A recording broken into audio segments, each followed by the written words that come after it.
Salam, hər vaxtınız xeyir olsun. Bugün sizə futbolda küncdən zərbə ilə bağlı məlumat vermək istəyirəm.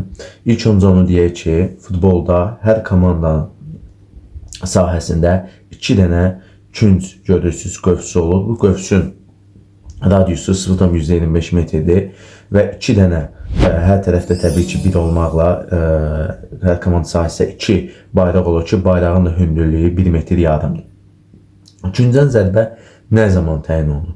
Küncdən zərbə hücum edən komandanın oyunçusu tərəfindən hal-hazırda siz görürsünüz ki, top sarılarda 10 nömrəli oyunçudur. Deməli, sarılar hücum edəndə qırmızıdan müdafiə olunan. Hücum edən oyunçunun, komandanın oyunçusu tərəfindən top zərbə endirilərsə ümumiyyətlə, top qapıçıya deyib arxa xəttdən çıxarsa və yaxud top müdafiə olunan oyuncudan qol olmayıbsa, arxa xəttdən çıxarsa qapının üstündən, qapının yanlarından, yəni qapıçı və müdafiə olunan oyuncudan çıxarsa, küncdən zərbə təyin olunur. Küncdən zərbə zamanı top künc bölməsində hərəkətsiz vəziyyətdə yerləşməlidir. Biri var hərəkətdə, biri var hərəkətsiz. Top hərəkətsiz vəziyyətdə yerləşdirilməlidir və topa toxunduqda top oyunda hesab olunur. Və bu zaman topun künc bölməsini tərk etməsinə ehtiyac yoxdur. Məsələn, fərz eləyək ki, top hal-hazırda siz görürsünüz ki, künc bölməsinə yerləşdirilib və 5 nömrəli oyuncu topa balaca toxunuş eləyə bilərək buradan tərk eləyib 8 nömrəli oyuncu təzədən gəlib oynaya bilər. Yəni biz görürük ki, topun künc bölməsini tərk etməsinə ehtiyac yoxdur. Həqiqətən və yaxud 5 nömrə istəsə oyuncu topu ötürə bu 8-ə və yaxud havaya qaldırar və yaxud qapıya da vura bilər.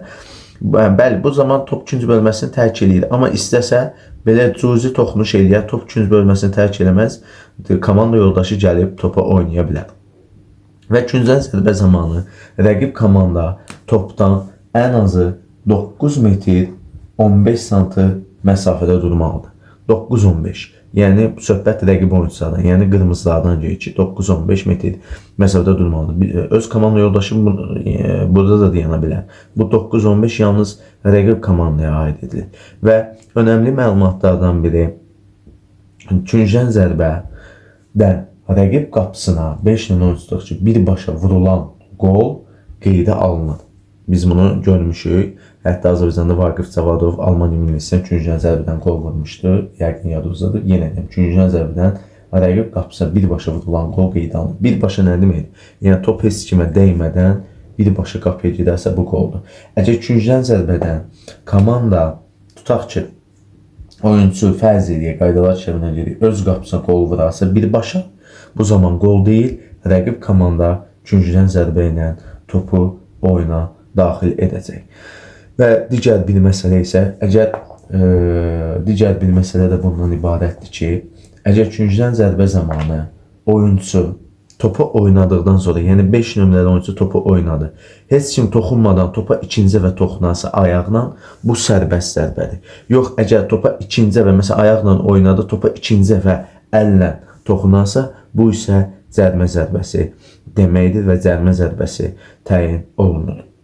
Və qısa dizə ümumiləşdirsək, top künc bölməsi hərəkətsiz vəziyyətdə yerləşdirilir. Topa toxunduqda top oyunda hesab olunur və topun künc bölməsini tərk etməsinə ehtiyac yoxdur.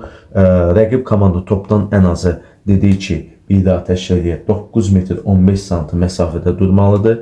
Küncdən zərbədən rəqib qapısına birbaşa vurulan qol qeydə alınır. Öz qapısına vurarsa qol qeydə alınmır. Küncdən zərbə təyin olunur.